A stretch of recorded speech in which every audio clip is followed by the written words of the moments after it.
오늘 우리에게 주시는 하나님의 말씀 보도록 하겠습니다. 신약성경 에베소서 5장 8절에서 10절까지의 말씀입니다.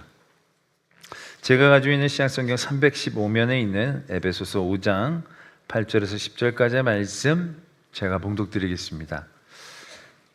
너희가 전에는 어둠이더니 이제는 주 안에서 빛이라. 빛의 자녀들처럼 행하라. 빛의 열매는 모든 착함과 의로움과 진실함에 있느니라. 주를 기쁘시게 할 것이 무엇인가 시험하여 보라.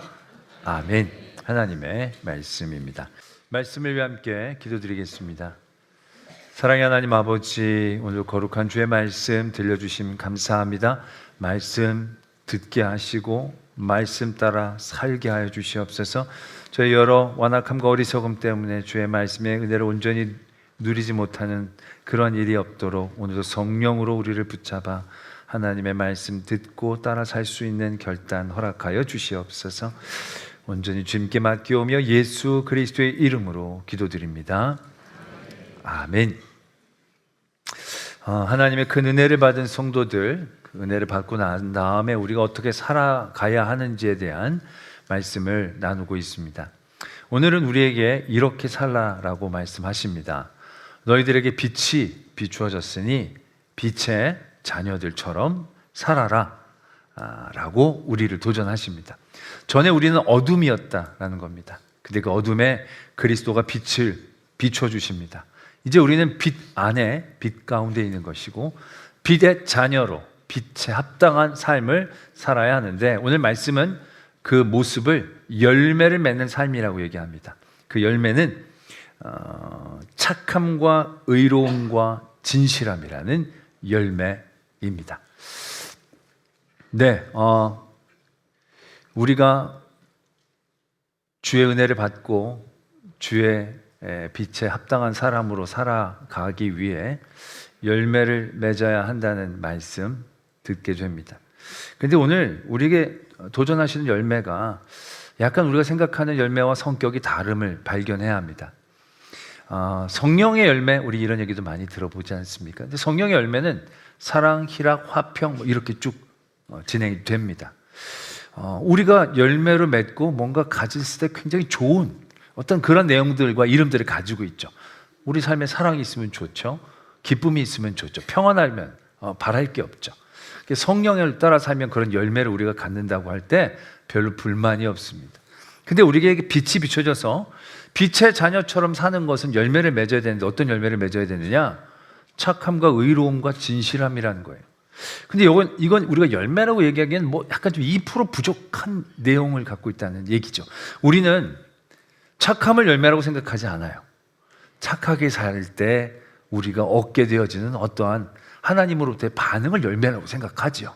우리가 의롭게 살면 하나님이 은혜를 주시고, 우리가 진실되게 살면 하나님이 복을 주시고, 그때 받은 복이나 은혜나 이런 것들을 열매로 여기지, 의로움이나 착함이나 진실함, 뭔가 열매처럼 여겨지지를 않게 되어진다는 거죠. 그런데 오늘 말씀은 그게 열매라는 것을 우리에게 분명히 이야기하고 계신다는 거죠. 그러고 나서 말씀이 이렇게 이어집니다. 주를 기쁘시게 할 것이 무엇인가 시험해봐라, 생각해봐라, 검증해봐라. 우리는 여기서 열매가 갖고 있는 분명한 성격을 발견하게 됩니다. 우리는 그동안의 열매는 내가 취해 좋을 것, 내가 얻어서 유익될 것들을 열매라고 생각했습니다. 근데 빛이 비춰져서 빛의 자녀가 되어지는 이들이 맺어야 될 열매는 내게 유익되는 열매를 맺는 게 아니라는 거예요. 하나님이 기뻐하시는 일들을 행하는 것이 그 자체가 열매가 되어진다라는 것이고요. 그런 열매를 맺어야 된다라는 거예요. 더 분명히 하기 위해서 11절의 말씀은 이렇게 이어집니다. 너희는 열매 없는 어둠의 일에 참여하지 말고 책망해라. 우리가 어둠의 일, 그건 나쁘고 우리에게 손해가 되는 그런 일들처럼 생각이 되지만, 우리가 실상 어둠의 일들을 살펴보면 그렇지 않아요. 우리가 어둠을 쉽게 떨쳐내지 못하는 이유도 거기에 있어요. 왜? 어둠의 자리에도 열매가 보이거든요. 여러분들이 왜 거짓됩니까? 거짓말할 때 유익이 더 많을 때가 있잖아요. 조금 거짓말하고 엄청난 열매를 맺게 될 때가 있습니다. 의롭게 사는 건요, 되게 불편하게 사는 삶을 의미할 때가 많아요. 약간 불의하고 타협하는 삶이 편안하게 사는 삶이 되는 거예요. 거기에 우리의 편안함이란 열매가 있는 것처럼 보여요. 또 착하게 사는 거, 착하게 살면 사람들이 알아주고 박수 쳐주면 좋겠지만 그게 아니에요. 적당하게 악하게 사는 거, 적당하게 못되게 사는 게 내가 손해 안 보고 사는 그런 모습일 때가 참 많다는 얘기예요. 그래서 이 어둠의 일들은 열매가 없는 게 아니에요. 그런데 말씀은 분명히 그것이 열매 없다라고 얘기하는 거예요. 왜? 열매의 기준이 뭐냐? 내 유익이 아니라는 거예요. 하나님이 기뻐하시는 게 열매고, 어둠의 일들은 수억만 금이 쌓여도 열매가 아니에요. 왜? 하나님이 기뻐하시는 게 아니니까. 내가 아무리 편해도 이건 열매가 아니에요. 이건 하나님이 기뻐하시는 모습이 아니니까. 우리가 빛의 자녀로 산다는 것, 초점과 기준이 분명해진다는 걸 의미하는 거예요. 그 기준이 뭐냐? 내 유익, 내 열매가 아니라 하나님을 기쁘시게 하는 그 열매, 하나님을 기쁘시게 한다는 그 기준 가운데 사는 게 빛의 자녀로 사는 모습이다라는 것을 오늘 말씀은 분명하게 이야기하고 계신다는 거죠. 자, 말씀이 이렇게 진행이 되면 이제 빛이 부담스럽게 느껴지기 시작합니다. 우리가 적당히 어두워야 살만한데 환하게 비춰지는 빛, 우리가 환하게 비춰져서 막 스포트라이트 받으면 늘 좋을 것 같지만 찬양할 때 빛이 확 비춰지면 긴장하다가 불이 딱 꺼지면 편안해지지 않습니까?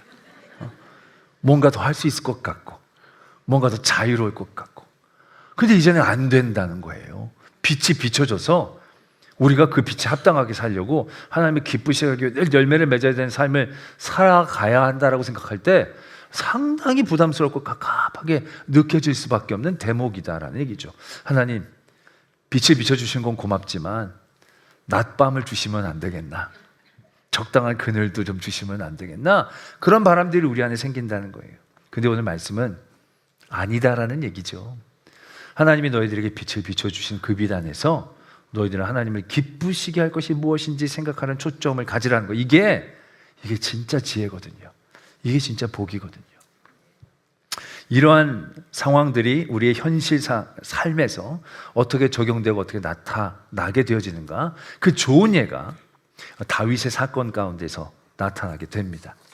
제가 아주 자주 듣는, 또 묵상하고 도전받는 사건인데요. 다윗이 원래 하나님 앞에 참 합당한 사람이었는데 밧세바에게 음욕을 품고 잘못을 저지르게 되죠.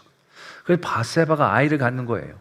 그래서 그 일을 덮으려고 그 남편 우리아를 불러옵니다. 근데 우리아가 아주 성실하고 충성된 사람이에요. 계획대로 넘어가질 않아요. 그랬을 때 다윗이 어떻게 했습니까? 우리아를 전쟁터에서 죽게 합니다. 작전을 짜서. 이건 살인, 교사를 한 거예요. 그리고 자기의 죄를 덮습니다. 사람들에게 부끄러운 그 부분을 아예 힘으로 덮어버립니다. 다윗의 삶에도 어두움이 생기기 시작한 것입니다. 그때 하나님이 그 어둠을 그냥 두지 않으십니다. 나단 선지자를 보냈습니다. 나단 선지자가 다윗을 맞이할 때 다윗이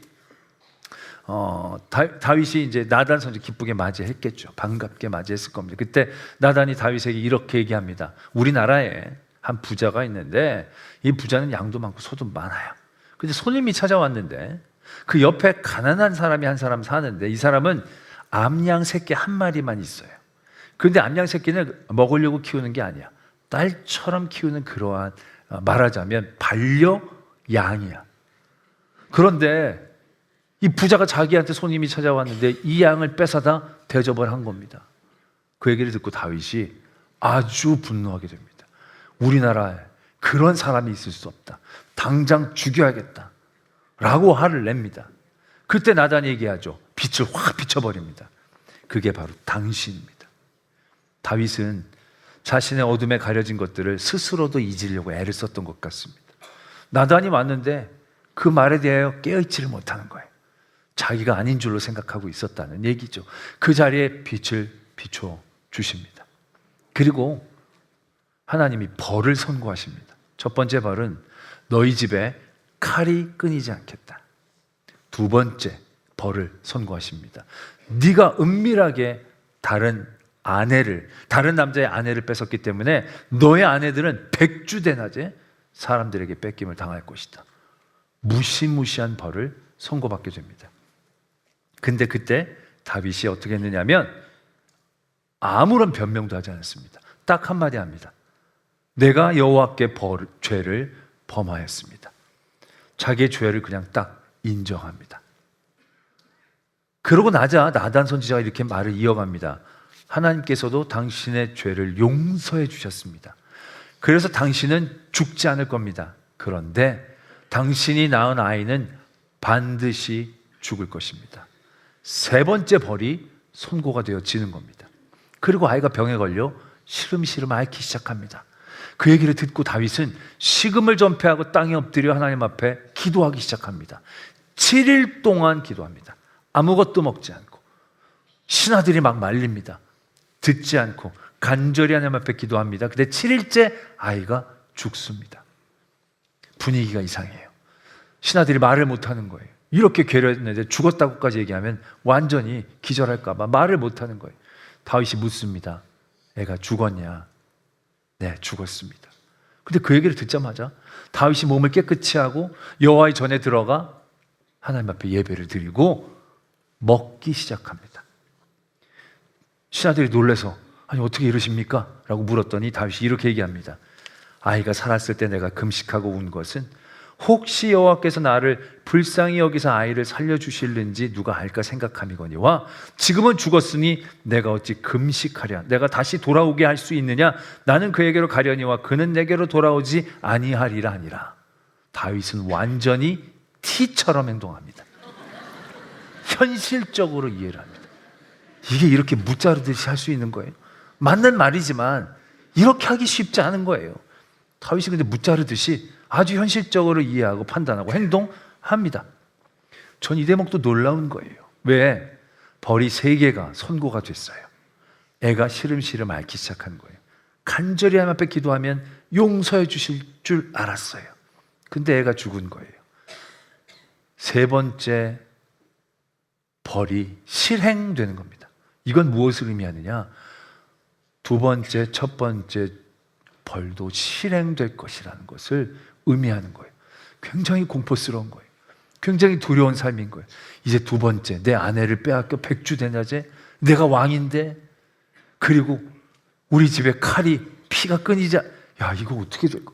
굉장히 전전긍긍하며 두려워할 수 있는 상황일 거예요. 그런데 깔끔하게 정리합니다. 깔끔하게 내려놓고 밧세바를 위로합니다. 그리고 났더니 솔로몬이라는 아들을 주십니다. 여디디야, 하나님이 사랑하시는 사람이다라는 얘기죠. 그 다음에 어떤 사건이 성경에서 이어지느냐면 암몬 자손을 쳐서 그 암몬 자손이 갖고 있는 아주 좋은 왕관이 있었습니다. 굉장히 귀중한 왕관이었는데 그 왕관을 탈취해서 다윗이 그 왕관을 쓰게 됩니다.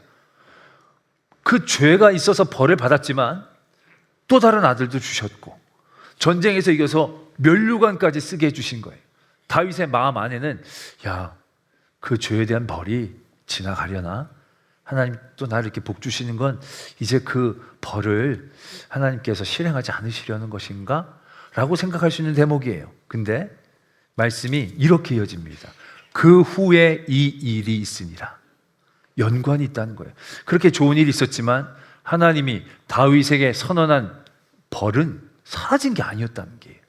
그 다음에 암논이라는 다윗의 첫째 아들이 다말이라는 이복 누이를 욕되게 합니다. 근데 이 다말은 압살롬의 친 여동생입니다. 그래서 압살롬이 여기에 대하여 원한을 갖고 암논을 죽이게 됩니다. 그 가정에 피가 칼이 생기게 되어지는 대목입니다. 이 사건을 듣고 다윗이 얼마나 철렁했을까 생각을 합니다. 와, 그 재앙이 드디어 나에게 실행이 되는가 보다. 굉장히 낙심하지 않을 수 없었을 것입니다. 그리고 나선 깨어 있었겠죠. 3번째, 이 2번째 벌. 내 아내를 백주단에서 뺏기지 않기 위해서 어떻게 해야 될지 아마 그 모든 화근들을 없애려고 아마 굉장히 애를 쓰고 전전긍긍할 수도 있었을 것입니다. 근데 다윗은 별다른 조치를 취하지 않아요. 오히려 압살롬을 불러서 용서하고 품습니다. 근데 그 압살롬이 배반을 하죠. 잘 알다시피.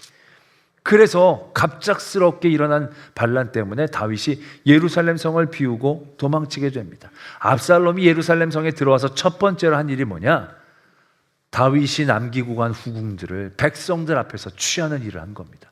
왜 그걸 했느냐? 아히도벨이라는 모사가, 작전을 짜는 사람이 압살롬에게 이렇게 얘기합니다. 지금 사람들이 갈팡질팡합니다. 긴가민가합니다. 왜? 당신이 반역한 게 당신 아버지니까. 당신을 돕는데 나중에 또 당신 아버지 품으면 백성들이 곤란해질 수 있으니까 아예 나는 아버지랑 강을 건넜다, 완전히 척을 졌다는 걸 보여줘야 합니다. 그러기 위해서는 아버지가 남겨놓은 후궁들을 다 취하십시오. 그래서 천막을 치고 백주대낮에 백성들 앞에서 아버지의 후궁들을 취하게 됩니다. 다윗이 그 얘기를 못 들었겠습니까? 그 얘기를 듣고 나서 다윗의 마음이 어땠을까 생각을 해봅니다. 야, 하나님 정말 뒤끝이 끝내주십니다. 정말 하나도 빼놓지 않고 다 이루시네요. 다 행하시네요. 이만하면 됐는데 마지막 건 좀 안 하셔도 될 텐데 이렇게까지 하십니까? 하나님은 정말 무서운 분이시군요 라고 생각하며 절망하고 낙담할 수밖에 없었을 것입니다. 그의 삶은 굉장히 절망하고 낙담한 사람처럼, 포기한 사람처럼 보입니다. 성궤를 제사장이 끌고 왔을 때도 성궤 나한테 오지 말고 갖다 놓으라고 되돌을 보냅니다. 자기에게 따라온 군사들도 너희들은 용병인데 내가 먹여 살릴 수 없고 그냥 압살롬한테 가라고 돌려보내려고 합니다. 또 다윗을 모욕하는 사람이 있었어요. 그 힘으로 죽일 수도 있었어요. 근데 그 모욕을 다 듣습니다. 다 듣습니다. 이제 세상 다 산 사람처럼 그걸 다 받아들입니다. 여기까지는 그래, 하나님이 끝까지 벌을 다 주시니까 절망하고 낭망했겠다 생각할 만도 한데요. 근데 그게 또 다가 아니에요. 이 다윗이 포기를 한 것 같은데 포기를 하지 않아요. 또 보면 성궤를 제사장이 메고 왔을 때 성궤를 돌려보내지만 제사장에게 이렇게 얘기해. 너희 아들들을 데리고 들어가서 그 성에서 일어난 일들을 나에게 알려달라고. 아니, 포기한 사람이 그게 뭐 필요하겠어요? 그런데 그런 일들을 행하는 거예요. 또 후세라는 사람이 다윗을 쫓아왔는데 다윗이 후세를 압살롬에게 보내요. 위장으로 전향하게 해요. 그리고 압살롬에게 가서 그 아히도벨이라는 사람의 작전을 넘어뜨려라. 그렇게 작전을 짜면서 후세까지 보내는 거예요. 이게 포기했는지 안 했는지 굉장히 애매하게 행동을 한다는 거죠. 그리고 더 웃긴 건 마지막에 전쟁을 하는데 마지막에 전쟁의 핵심은 다윗이 죽느냐 압살롬이 죽느냐는 거예요. 둘 중에 하나가 죽어야 끝나는 전쟁이에요. 그런데 다윗이 뭐라고 얘기하느냐 하면 압살롬을 불쌍히 여겨달라, 압살롬을 긍휼히 여겨달라라고 부탁을 하는 거예요. 이거는 넌센스예요. 이건 완전히 생각이 안 맞는 거예요. 그런데 다윗이 그렇게 얘기하고 있다는 사실이에요. 과연 다윗의 마음에 뭐가 있길래 그는 이렇게 행동을 했을까 생각하고 또 묵상하게 됩니다. 근데 그 기준은 딱 하나였다라는 것입니다. 그게 바로 뭐냐? 모든 상황과 환경 가운데에서 어떻게 하면 내게 유익이 될지, 어떻게 하면 내가 살지, 어떻게 하면 내가 복수를 할지가 아니라 모든 상황과 환경 가운데에서 그때마다 내가 어떻게 하면 하나님을 기쁘시게 할까? 어떻게 하면 하나님 앞에 온전하게 행할까? 딱 그 기준 하나만으로 생각했다라는 것을 발견하게 됩니다. 아까 처음에도 자기가 잘못을 저지른 거예요. 그래서 그 잘못의 빛이 딱 비춰지니까 그 비춰지는 그 부끄러움의 자리에서 다윗은 하나에 집중한 거예요. 변명하고, 그때 바세바가 옷 벗고 이런 게 아니라 그 더러움의 빛이 비추는 그 순간 거기서 생각한 거예요. 하나님이 무엇을 제일 기뻐하실까? 그때 다윗은 생각한 거예요. 죄를 인정하자. 변명하지 말자. 하나님, 내가 하나님 앞에 죄를 저질렀습니다. 바세바 다 있지만 다 내가 하나님 앞에 죄 지은 건 분명한 사실입니다. 딱 그거 하나만 인정을 해요. 뭐 다른 말 하지 않아요. 애가 병들어 죽게 되는 거예요. 그러면 얘는 죽는다고 하셨으니까 냅둬야겠다? 아니에요. 애가 병든 그 상황 가운데에서 그는 하나님이 기뻐하실 최선의 일들을 도전하는 거예요. 이때 하나님 앞에 무릎 꿇고 기도해야 되지 않겠느냐. 그래서 다윗은 거기서 열심히 기도하는 거예요. 근데 기도를 했는데도 불구하고 애가 죽은 거야. 내가 그렇게 기도를 했는데 하나님 매정하시지, 이런 생각 안 하는 거예요. 애가 죽은 그 상황에서 그 어두운 자리에 하나님의 빛이 비춰진 그 자리에서 다윗은 딱 하나만 생각하는 거예요. 하나님이 데려가셨는데 이제 내가 하나님에게 합당한 어떤 일들을 행해야 할까? 더 이상 슬퍼하지 말자. 옷을 정갈하게 하고 하나님 앞에 예배하자. 그리고 생각하는 거예요. 이 자리에서 내가 또 무엇을 해야 하나님이 기뻐하실까? 나도 괴롭고 나도 너무 무겁지만 아들을 잃은 밧세바도 힘들겠구나. 그 밧세바를 찾아가 위로할 수 있는 일들을 그가 행할 수 있게 되는 거예요. 이게 정의만큼 이게 아니라는 얘기예요. 뭐 좋은 상황, 나쁜 모든 상황 가운데서 이 다윗은 딱 하나에 집중한 거예요. 내가 어떻게 하나님이 기쁘시게 할까? 거기에 집중하며 행동하려고 애썼을 때 그 수없이 절망의 상황, 분노의 상황, 마음을 잃어버릴 수 있는 상황 가운데서 마음을 잃지 않고 하나님의 은혜의 길을 따라가는 거예요. 그리고 나서 아까도 말씀을 드렸지만 나머지 벌이 아직 남아있잖아요. 그 벌에 눌려 있었으면 그의 삶은 정말로 복되지 않았을 거예요. 이거 언제 벌이 내려지나.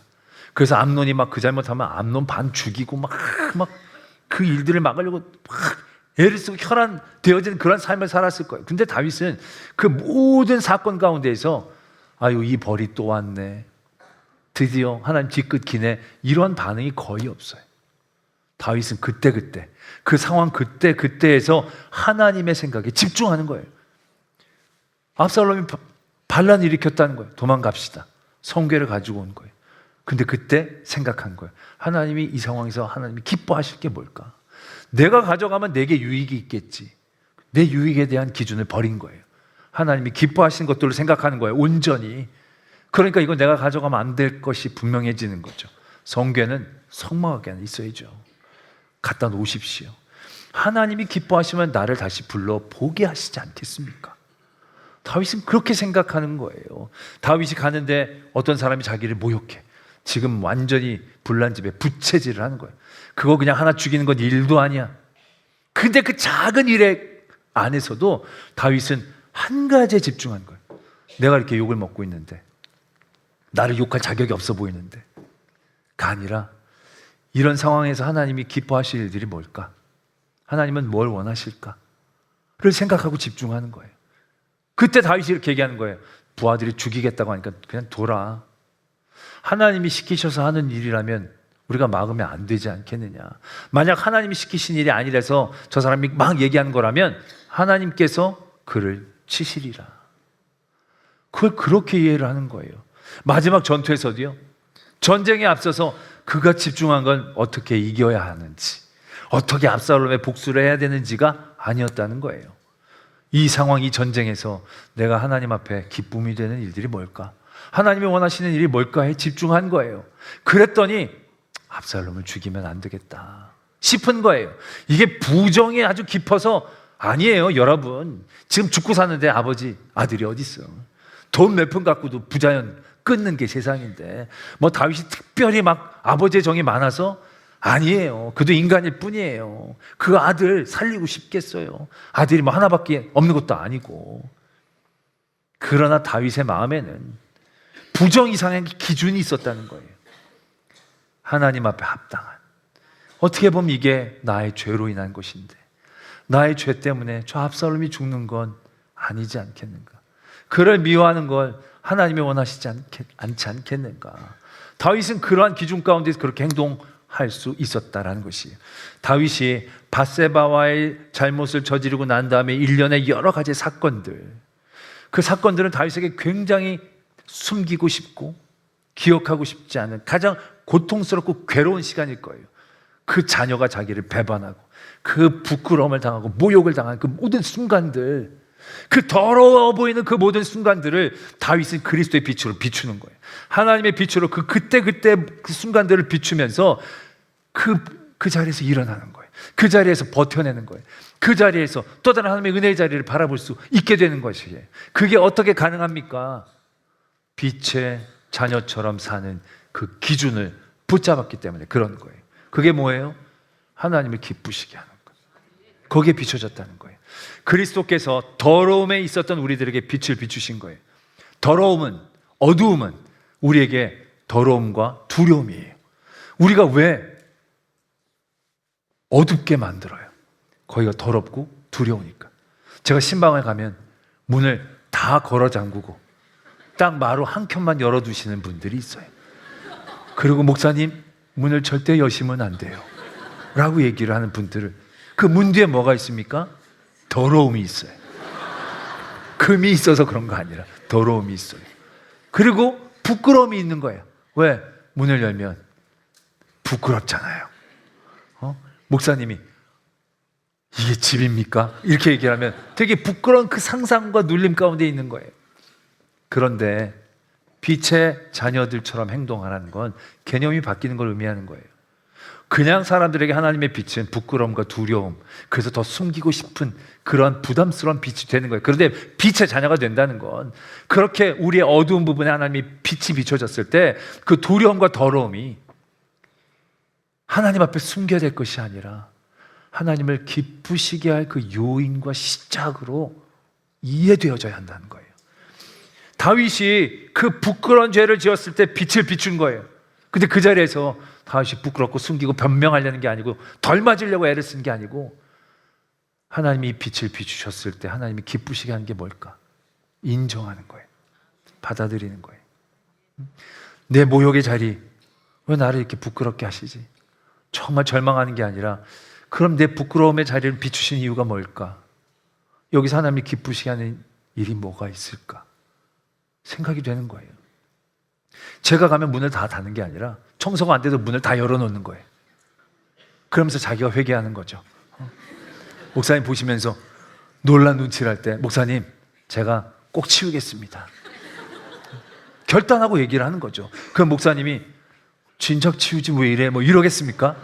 내가 왔으니까 이렇게 회개하고 변화되고 참 보람되다, 기쁘다 생각할 수 있지 않겠습니까? 이게 자기의 어둠의 자리들이 늘 벌받고 손해입고 두렵게 되어지는 그 자리로만 생각이 되어지면 절대로 그리스도의 빛 가운데 우리는 열매를 맺을 수가 없어요. 근데 빛의 자녀가 된다는 게 어떤 축복이냐면 우리의 더러운 것, 우리의 더럽고 두려운 곳에 빛이 비춰졌을 때 그것들로 욕하고 징계하고 때리시기 위해 비치시는 게 아니라는 거예요.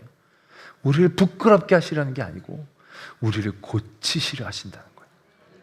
우리를 깨끗하게 하시고 우리 하나님의 원하는 그 삶의 자리로 인도하시고자 비추시는 거예요. 그럼 그 우리의 더러움의 자리에 그리스도의 빛이 비쳤을 때 우리가 어떻게 행동하는 게 맞아요?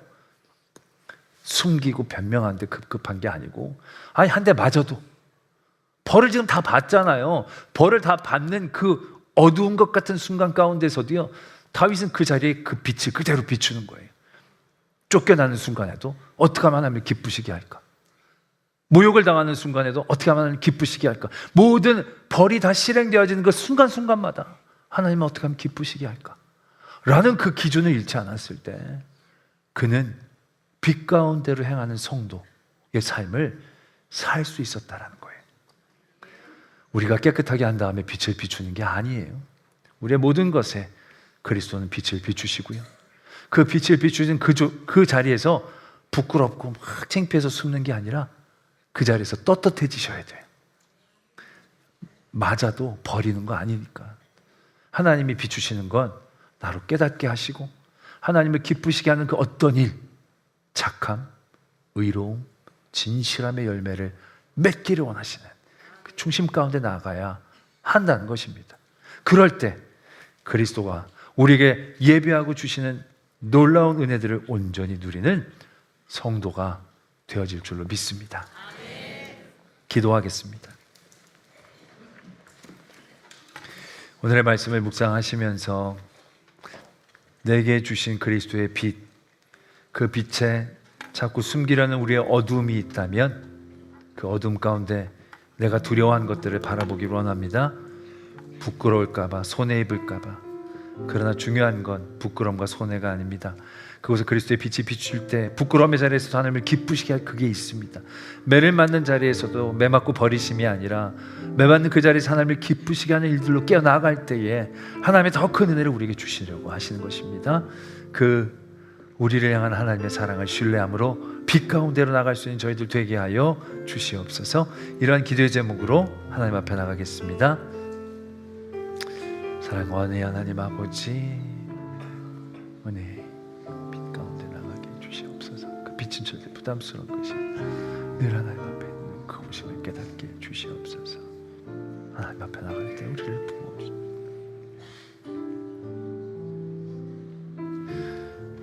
우리의 삶에 그리스도의 빛이 비출 때 우리의 더러운 부분이 밝혀질까 두려워하며 또 부끄러워하는 저희들 발견하게 됩니다. 그러나 우리를 부끄럽게 하고 두렵게 하시려함이 아니라 그 자리에서도 하나님이 기뻐하실 일들을 생각하며 그 일들을 내려놓고 책망하고 회개하며 하나님의 더 기뻐하시는 일들을 행할 수 있는 자녀로 부르시는 자리임을 깨닫게 하여 주실 때에 빛의 자녀답게 그 빛 가운데로 걸어갈 수 있는 저희들 되게 하여 주시옵소서.